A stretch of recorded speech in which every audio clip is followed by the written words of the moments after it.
नमस्कार, मैं डॉक्टर चंद्रप्रकाश गारू। आज हम डिस्कस करने जा रहे हैं BSc part second organic chemistry की यूनिट थर्ड कार्बोनिल कंपाउंड्स या कार्बोनिल यौगिक।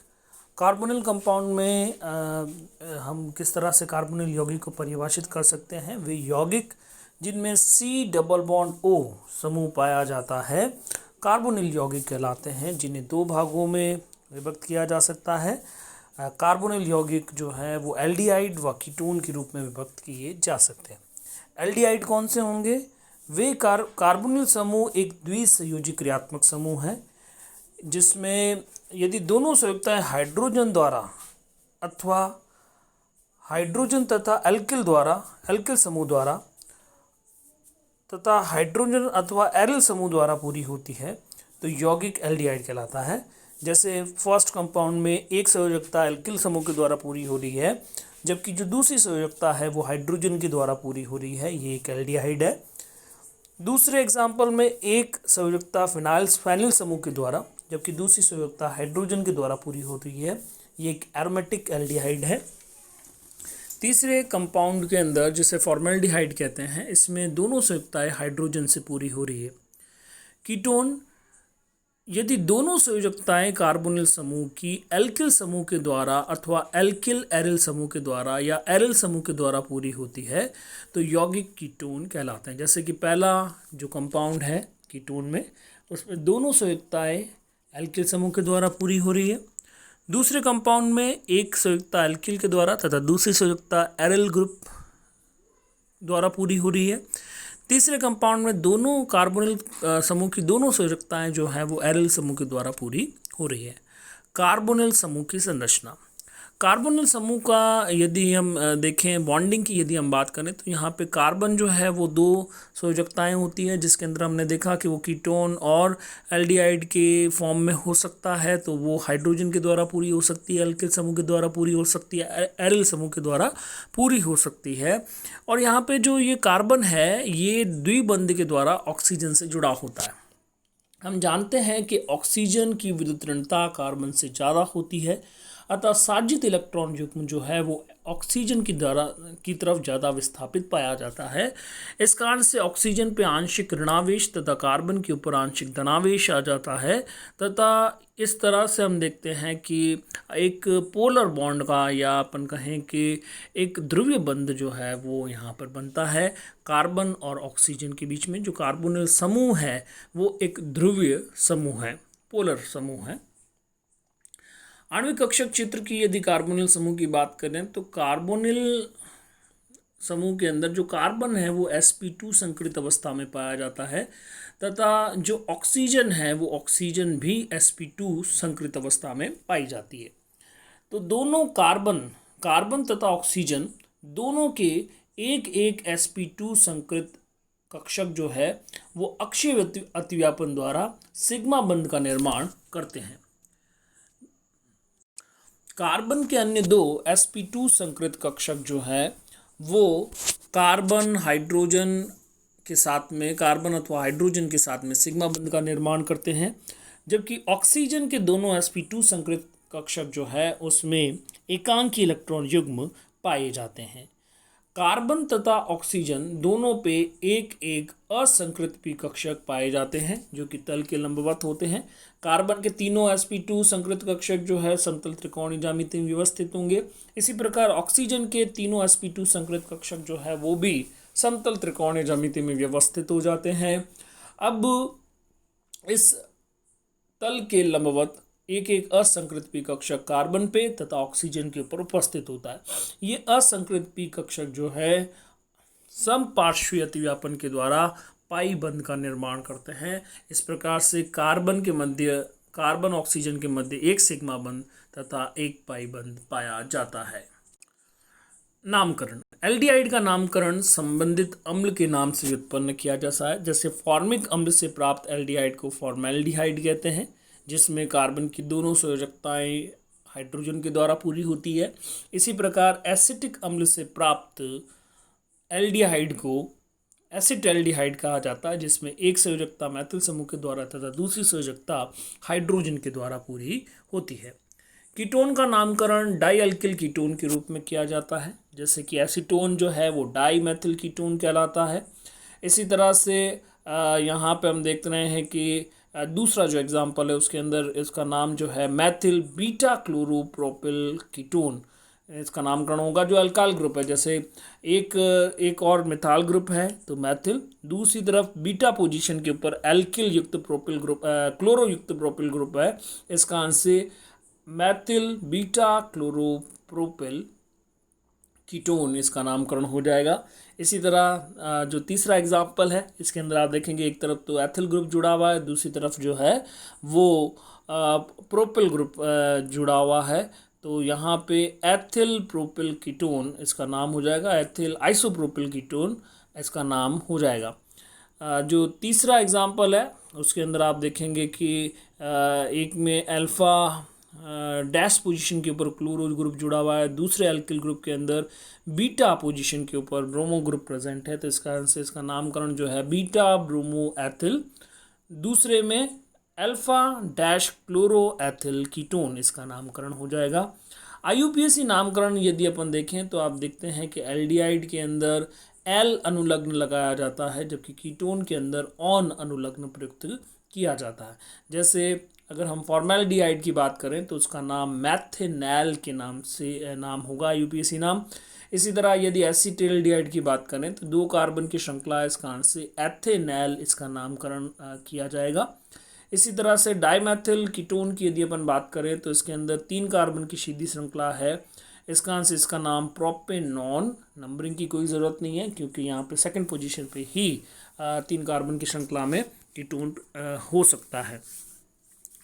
अगला एग्जाम्पल जो कि हम देख रहे हैं कि मैथिल और क्लोरोएथिल के बीच में ये 4 कार्बन की श्रृंखला है, तो यहाँ पे थर्ड पोजीशन नंबरिंग जो है वह कार्बोनल कंपाउंड को न्यूनतम अंक प्राप्त हो उस तरह से की जाती है।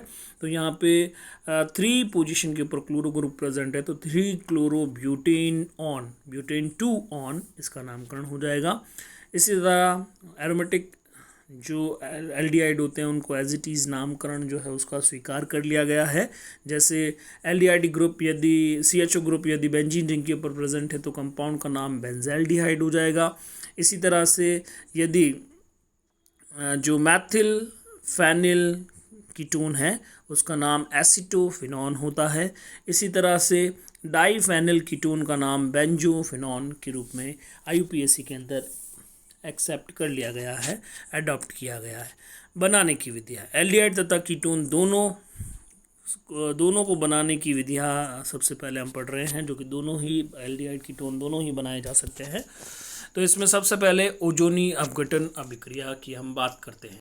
एल्कीन की अभिक्रिया जिंक की उपस्थिति में ओजोन से कराने पर कार्बोनिल यौगिक प्राप्त होते हैं, यह अभिक्रिया ओजोनी अपघटन कहलाती है। तो यहाँ पे हम देख रहे हैं कि द्विबंधित कार्बन जो है, जो एल्कीन है, जिस द्विबंधित कार्बन के साथ में 4 एल्किल ग्रुप जो अलग अलग हो सकते, कुछ भी हो सकता है, एल्किल ग्रुप हो सकता है, हाइड्रोजन हो सकता है। यहाँ पर alkyl group R1, R2, R3, R4 जो है वो जुड़े हुए हैं। इसकी अभिक्रिया ओजोन से जिंक की उपस्थिति में जब करवाई जाती है और फर्दर जब हाइड्रोलिसिस किया जाता है तो उसके द्वारा ओजोनी अपघटन अभिक्रिया के द्वारा R1, R2 डायल्किल ketone, R3, R4 डायल्किल ketone का निर्माण होता है, साथ में जिंक ऑक्साइड प्राप्त हो जाता है। तो इस अभिक्रिया में यदि क्रियाविधि को देखें तो सबसे पहले ओजोन जो है वो क्रिया करता है किसके साथ में, एल्कीन के साथ में, जिससे मोलोजाइड का निर्माण होता है। ये मोलोजाइड ओजोनाइड में परिवर्तित हो जाता है। तो मोलोजाइड का ओजोनाइड में परिवर्तन दिखाया गया है, ये ओजोनाइड है। और जो ओजोनाइड है उसके जलगठन से कार्बोनिल यौगिक प्राप्त हो जाते हैं। तो यहाँ पे बॉन्डिंग जो है उसके अंदर R1, R2 C double bond और तथा R3, R4 C double bond O compound जो है वो प्राप्त हो जाएंगे। तो जिंक जो है यहाँ पे इस अभिक्रिया के दौरान जिंक हाइड्रोजन पेरोक्साइड बन रही है। तो इस हाइड्रोजन पेरोक्साइड जो कि ऑक्सीकारक है, आगे रिएक्शन ना हो इसके लिए जिंक और हाइड्रोजन पेरोक्साइड की आपस में रिएक्शन होती है और जिंक ऑक्साइड तथा जल का निर्माण हो जाता है। तो इस तरह से अपन देखते हैं कि ओजोनी अपघटन अभिक्रिया के द्वारा कार्बोनिल यौगिक प्राप्त होते हैं। जिंक की उपस्थिति में हाइड्रोजन पेरोक्साइड का अपघटन हो जाता था, कार्बोनिल यौगिक का आगे अपघटन नहीं होता या अपन कहें कि उसका ऑक्सीडेशन नहीं होता। आगे अपन रिएक्शन करते हैं कि एथीन यदि जिंक और हाइड्रोजन पेरोक्साइड की जिंक का ओजोनिक अपघटन, जिंक की उपस्थिति में ओजोनिक अपघटन यदि करवाया जाए तो उस कंडीशन के अंदर फॉर्मेल्डिहाइड का निर्माण होता है। इसी प्रकार से प्रोपीन का यदि जिंक की उपस्थिति में ओजोनिक अपघटन कराया जाए तो यहाँ पर देखिए द्विबंधित कार्बन में एक द्विबंधित कार्बन के साथ में CH3 तथा H जुड़ा है, इसका अंश एसिटाल्डिहाइड का निर्माण होता है। और जो दूसरा द्विबंधित कार्बन है उसके अंदर दोनों तरफ हाइड्रोजन जुड़े हुए हैं, यानी कि दोनों संयुक्तताएं हाइड्रोजन के द्वारा पूरी हो रही है और फॉर्मेल्डिहाइड का निर्माण हो रहा है। आप जब बात करते हैं 2-ब्यूटीन की, तो 2-ब्यूटीन के अंदर देखिए कि दोनों ही द्विबंधित कार्बन के साथ में समान समूह जुड़े हुए हैं, एक मैथिल समूह तथा हाइड्रोजन। इस कारण से दो मॉलिक्यूल जो है वो एसिटाल्डिहाइड की जिंक ओजोनिक अपघटन के द्वारा प्राप्त होते हैं। इसी तरह से यदि अगला एग्जाम्पल आप देखेंगे जिसके अंदर एक कार्बन द्विबंधित कार्बन के साथ में दो मैथिल समूह जुड़े होने के कारण एसीटोन का निर्माण हो रहा है, जबकि दूसरे कार्बन के साथ में दोनों हाइड्रोजन जुड़े होने के कारण फॉर्मेल्डिहाइड का निर्माण हो रहा है। तीसरा एग्जाम्पल यदि आप देखेंगे तो दोनों ही द्विबंधित कार्बन के साथ में दो दो मिथाइल ग्रुप जुड़े हुए हैं, इस कारण से दो मॉलिक्यूल एसीटोन के यहाँ पे उत्पाद के रूप में प्राप्त होंगे। साइक्लोहेक्सीन की यदि अपन बात करें तो यहाँ पे ओजोनिक अपघटन जब होगा तो उस कंडीशन के में हेक्सेन 1,6 डाई एल का निर्माण जो है वो हो जाएगा। इसी तरह से यदि बात करें हम 1,2,4,5 डाई हेक्साडाइन की यदि हम बात करें तो उस कंडीशन में ओजोनिक अपघटन के द्वारा आप देखते हैं कि यहाँ पे बॉन्ड एसोसिएशन हो रहा है और प्रोपेन 1,3 डाइल के दो मॉलिक्यूल जो है उत्पाद के रूप में प्राप्त होते हैं। इसी तरह से साइक्लोब्यूटाडाइन की यदि हम बात करें तो उस कंडीशन के अंदर आप देखेंगे जो ओजोनिक अपघटन के द्वारा ग्लाइऑक्सेल या अपन कहें कि एथेन डाइऑल का निर्माण जो है वो होता है। आगे हम कंसीडर करते हैं जैसे कि कोई एग्जांपल आपको दे दिया जाए, एक कंपाउंड है जिसके ओजोन से अभिक्रिया करवाई जाती है तो मोलोजाइड बनता है, मोलोजाइड फिर ओजोनाइड में कन्वर्ट होता है और फिर जिंक की उपस्थिति में कीटोनिक कंपाउंड जो मिल रहे हैं वो कौन कौन से मिल रहे हैं, एसिटाल्डिहाइड तथा एसीटोन जो है वो प्राप्त हो रहे हैं। तो इस अभिक्रिया के अंदर आसानी से हम जो है रिएक्शन को कंसीडर कर सकते हैं कि यहाँ पर ए क्या है, एक एल्कीन है। एल्कीन कौन सी है, 2-ब्यूटीन एल्कीन है। इसका ओजोन से अभिक्रिया करवाया जाता है, मोलोजाइड का निर्माण होता है। फिर इसका जिंक की उपस्थिति में जब हाइड्रोजन जल अपघटन किया जाता है तो फर्दर ये ओजोनॉइड के अंदर कन्वर्ट होता है और ओजोनॉइड फर्दर ये अपघटन के द्वारा किसमें परिवर्तित हो जाता है, एसिटाल्डिहाइड तथा एसीटोन के अंदर। यहाँ पे करेक्शन करना है, जल अपघटन जो है ओजोनिक अपघटन ओजोनॉइड का होगा, मोलोजाइड का नहीं होगा। तो यहाँ पे आपको थर्ड एरो जो है उसके ऊपर वाटर और जिंक जो है वो ड्रॉ करने हैं। नेक्स्ट रिएक्शन एल्काइल का मर्क्यूरीकरण तथा विमर्क्यूरीकरण जल अपघटन। मर्क्यूरिक सल्फेट तथा सल्फ्यूरिक अम्ल की उपस्थिति में एल्काइन के जल अपघटन द्वारा कार्बोनिल यौगिक प्राप्त होते हैं। तो यहाँ पे सबसे पहले जो एल्काइन है उसका हाइड्रोलिसिस होगा जिससे इनॉल प्राप्त होता है। ये इनॉल चला व्यावता द्वारा एल्डिहाइड के अंदर कन्वर्ट हो रहा है यदि आपका टर्मिनल एल्काइन है। टर्मिनल एल्काइन नहीं है उस कंडीशन के अंदर क्योंकि दोनों त्रिबंधित कार्बन के साथ में एल्काइल ग्रुप जुड़े होते हैं। उस कंडीशन में आप देखेंगे कि जब रिएक्शन होती है तो मर्क्यूरिक सल्फेट सल्फ्यूरिक एसिड की उपस्थिति में इनॉल बनता है और इनॉल जो चलाव्यवता के द्वारा कीटोन में परिवर्तित हो जाता है। टर्मिनल अल्काइन से एल्डिहाइड प्राप्त होता है।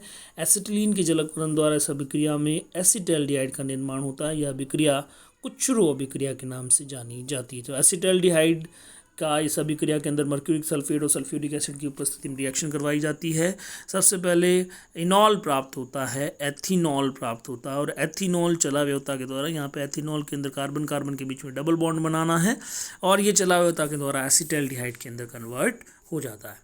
नेक्स्ट इसकी मैकेनिज्म यदि हम देखें तो इस अभिक्रिया में आप देखेंगे कि मर्क्यूरिक आयन इलेक्ट्रॉन्स नहीं की बात अल्काइन पर आक्रमण करता है, इसके पश्चात जल अपघटन